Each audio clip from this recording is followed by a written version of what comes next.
I never thought I'd be sitting in my car outside my sister-in-law Amanda's house, trying to stop my hands from shaking as I listened to my children crying in the backseat. My twins, Emma and Noah, both 8 years old, were clutching their report cards, mostly B's with a few C's, while tears streamed down their faces. "Mommy, is it true?" Emma's voice cracked.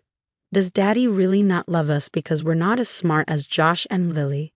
My heart shattered. I turned around to face them, taking in their red-rimmed eyes and trembling lips. Just 2 hours ago, they'd been excited to show their report cards to their aunt and cousins during our weekly family dinner. Now, they looked defeated. "Of course not, sweethearts," I said firmly, though inside I was seething. "Your daddy loves you more than anything in this world." Aunt Amanda had no right to say those things. The afternoon had started normally enough. Amanda had invited us over, as she did every Thursday, to have dinner and let the cousins play together. Her children, Josh and Lily, were the same age as my twins. While the kids usually got along well enough, Amanda had always been competitive about their achievements. But today, she crossed a line I never thought she would. When the kids pulled out their report cards, something they'd been eager to share since getting them at school, Amanda's reaction was immediate and cruel. "Oh," she'd said, her voice dripping with false concern as she compared the cards. "Josh and Lily got straight A's again. Emma, Noah, these grades are—" She pursed her lips, shaking her head. "No wonder your father works such long hours. It must be hard for Michael to come home and face such disappointment." I frozen in place, watching in horror as my children's faces crumpled. Before I could react, Amanda continued, speaking to her own kids but loud enough for everyone to hear. "This is why your Uncle Michael spends more time at the office than at home. Some parents just can't bear to watch their children underperform." The worst part was how she'd said it, with that sympathetic smile she always wore when delivering her cruelest comments, as if she was doing us a favor by pointing out our shortcomings. Now, sitting in my car, I pulled out my phone and did something I'd never done before. I recorded my children's tears and their broken questions about their father's love. Michael needed to see this. He needed to understand exactly what his sister had done. "Mommy?" Noah's quiet voice pulled me from my thoughts. "Are we stupid?" "No, baby," I said firmly, turning around again to face them both. "You are both incredibly smart, kind, and wonderful children. And you know what? Being smart isn't just about grades. It's about how you treat others, how you solve problems, how you view the world. Your father and I are so proud of you both." Emma wiped her eyes. "But Josh and Lily always get better grades." "Everyone learns differently," I explained, trying to keep my voice steady despite my anger. "Some people are good at taking tests. Others are great at art or music or sports. You, Emma, can build amazing things with your Legos that even I can't figure out. And Noah, you remember every detail about animals that you raid. That's intelligence too." My phone buzzed. A text from Michael. "Running late at the office again. Sorry, love you all." I stared at the message, Amanda's words echoing in my head. For years, she'd been making subtle digs about our parenting, our children's achievements, even our marriage. She'd always done it when Michael wasn't around, and I tried to keep the peace for his sake, but using his long work hours to convince our children their father didn't love them. That was the final straw. With trembling fingers, I typed, "We need to talk. It's about Amanda and the kids. Important." His response was immediate. "Everything up? Should I come home now?" "No," I replied. "Finish work. But we need to have a family meeting tomorrow. All of us." I put my phone away and started the car, my mind already forming a plan. What Amanda didn't know was that Michael's long hours weren't about avoiding his children. They were about something else entirely, something we'd been keeping quiet about for months. Tomorrow, everything would change. "How about we stop for ice cream?" I suggested, watching their faces brighten slightly in the rearview mirror. "And then maybe we can video call Daddy before bedtime." Both kids nodded eagerly, and I pulled away from Amanda's house, my resolve strengthening with every mile. For years, I kept quiet about Amanda's behavior, trying to maintain family harmony, but attacking my children's sense of self-worth and their relationship with their father, that wasn't just crossing a line, it was demolishing it. Tomorrow at the family meeting, Michael would finally see his sister's true colors, and the secret he'd been keeping about those long hours at work, it would change everything. Michael came home early for once, arriving just as I finished making breakfast. The kids were still asleep. They'd been exhausted from crying last night. Even after our ice cream trip and video call with their dad, they'd been subdued, asking to sleep in our bed for the first time in years. I listened to the recording 3 times, Michael said quietly, pulling me into a hug. His voice was tight with controlled anger. I can't believe she'd say that to them. Using my work hours too, he shook his head, his jaw clenched. They think you don't love them, I whispered into his shoulder. Your own sister made our children doubt your love. I've texted Amanda and her husband Tom. They'll be here at 10. Michael pulled back, his eyes determined. It's time everyone knew the truth. The sound of small feet padding down the stairs made us both turn. Emma and Noah stood in the doorway, still in their pajamas, looking uncertain. Daddy? Emma's voice was small. You're home early. Michael crossed the kitchen in 3 strides, kneeling down to gather both children in his arms. I am, and I need to tell you both something very important. He pulled back just enough to look them in the eyes. I love you more than anything in this world. Nothing, not grades, not test scores, nothing, could ever change that. Noah sniffled.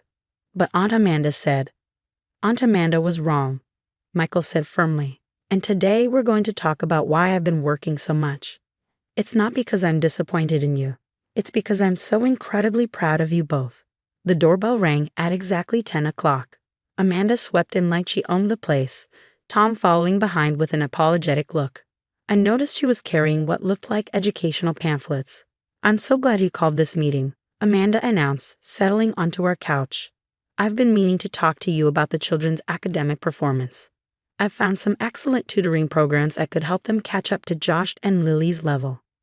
I saw Michael's hands clench into fists, but his voice remained steady. Actually, Amanda, we're here to talk about what you said to my children yesterday. Amanda waved dismissively. I was just being honest. As their aunt, it's my duty to help them understand the importance of academic excellence. Josh and Lily work so hard for their grades, while Emma and Noah. Stop. Michael's voice cut through her words like a knife.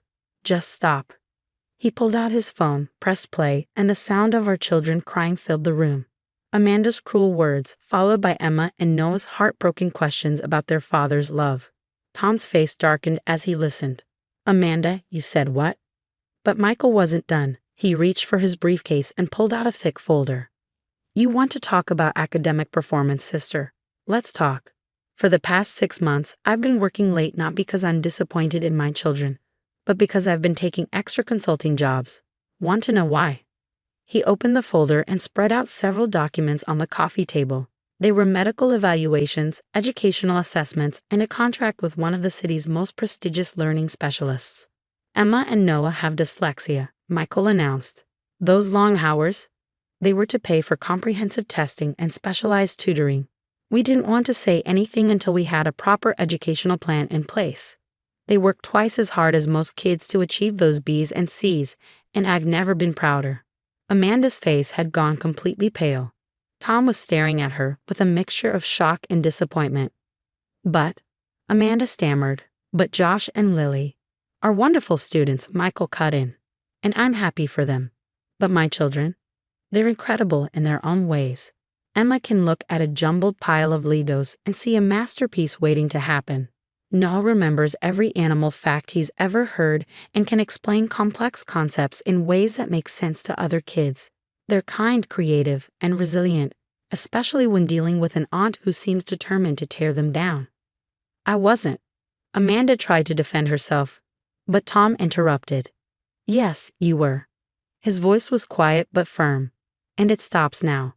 I glanced toward the stairs and saw Emma and Noah sitting on the steps, listening. Their faces showed a mixture of relief and understanding, finally hearing an explanation for why reading and writing had always been so challenging for them. Michael followed my gaze and smiled at our children. Come here, you two. They rushed down the stairs and into their father's arms. Michael hugged them tight, then turned back to his sister. The tutoring starts next week. We found specialists who work specifically with dyslexic children. And you know what? Those B's and C's our children earned, knowing how hard they worked for them makes those grades worth more than any A. The silence that followed Michael's revelation was deafening. Amanda sat frozen on our couch, the tutoring pamphlets she'd brought now lying forgotten on the coffee table. Tom had moved to stand behind her, his hand gripping the back of the couch so tightly his knuckles were white. 6 months, Tom said quietly. You've been comparing our kids to Emma and Noah for 6 months, knowing they were struggling, making them feel inferior. He shook his head, disappointment evident in his voice. What kind of example are we setting for Josh and Lily? As if on cue, we heard the front door open. Josh and Lily walked in. They'd been playing at the neighbor's house during the meeting. They stopped short when they felt the tension in the room. Mom? Lily asked, looking uncertain. What's wrong? Amanda opened her mouth, then closed it again. For once she seemed at a loss for words. Come here, kids, Tom called to his children. We need to have a family discussion about kindness and understanding. Josh looked at his cousins, who were still huddled close to Michael. Is this about yesterday? When Mom said those things about Uncle Michael not loving Emma and Noah, Tom's head snapped toward Amanda. They heard that too. We all heard it, Josh continued, showing more emotional intelligence than his mother had. And it wasn't right. Emma helped me with my art project last week when I couldn't figure it out. She's really good at seeing how things fit together. And Noah explains science stuff better than our teacher sometimes. Lily nodded eagerly. Yeah, and they help us build the best forts. Who cares about grades? I watched Amanda's face crumple as her own children demonstrated the empathy and understanding she'd been lacking. She looked at her hands, then at her brother, tears forming in her eyes. Michael, she started, then turned to Emma and Noah. Kids, I am so sorry. What I said was cruel and wrong. I got so caught up in this idea of academic perfection that I forgot what really matters. Which is, Michael prompted, his arms still protectively around our children. Family, Amanda whispered. Love. Supporting each other. I've been horrible, haven't I? Yes. Tom answered before anyone else could. But acknowledging it is the first step to changing. The next hour was filled with honest conversations. Josh and Lily shared stories about their cousins' strengths. Emma's incredible spatial awareness and creativity, Noah's gift for explaining complex topics. Tom talked about his own brother, who had struggled with dyslexia undiagnosed, and how he'd gone on to become a successful architect. Finally, Amanda turned to her niece and nephew. Emma, Noah, I need you to know something. Your dad doesn't work late because he's disappointed in you. He works late because he loves you so much he'd do anything to help you succeed. And those B's and C's you earned, knowing how hard you worked for them makes them even more impressive than straight A's. The twins looked at their father, who nodded in confirmation. That's right. And now that you'll be getting the right support, things will get easier. Not because you need to get perfect grades, but because we want learning to be less frustrating for you. Can we still have our Thursday dinners? Noah asked quietly. I like playing with Josh and Lily. Of course you can, Tom answered, giving his wife a meaningful look. But things will be different now. No more grade comparisons, no more competition. Just family enjoying time together. As if to prove his point, Josh turned to his cousins. Want to go build a fort in the backyard? Lily and I brought our new blankets. The 4 children raced outside, their laughter floating back through the open window. Amanda watched them go, wiping tears from her eyes. I have a lot to make up for, she said softly. Yes, you do, Michael agreed. But that's what family does. We give each other the chance to do better, to be better. 3 months later, the change in our family dynamic was remarkable. Thursday dinners became a highlight of the week rather than a source of dread. Amanda threw herself into learning about dyslexia, even joining a support group for parents of children with learning differences. The kids flourished. With proper support and accommodations, Emma and Noah's confidence soared. Their grades improved somewhat, but more importantly, they stopped feeling ashamed of their learning differences. Josh and Lily became their biggest cheerleaders, bragging about their cousins' achievements in areas beyond academics. As for Amanda, she finally learned that being a good aunt meant celebrating her niece and nephew for who they were, not who she thought they should be. The competition was over, replaced by genuine love and understanding. Last week, she hung all 4 children's latest art projects on her fridge. Emma's intricate Lego design sketches right next to Lily's perfect math test. Different strengths, equal pride. And Michael? He still works late sometimes, but now it's just 1 evening a week. For a parent support group he started for families dealing with learning differences. Our children may have inherited his dyslexia, but they also inherited his determination, resilience, and capacity for love. Sometimes the strongest family bonds are forged in the moments when we learn to accept and celebrate our differences rather than compete over them.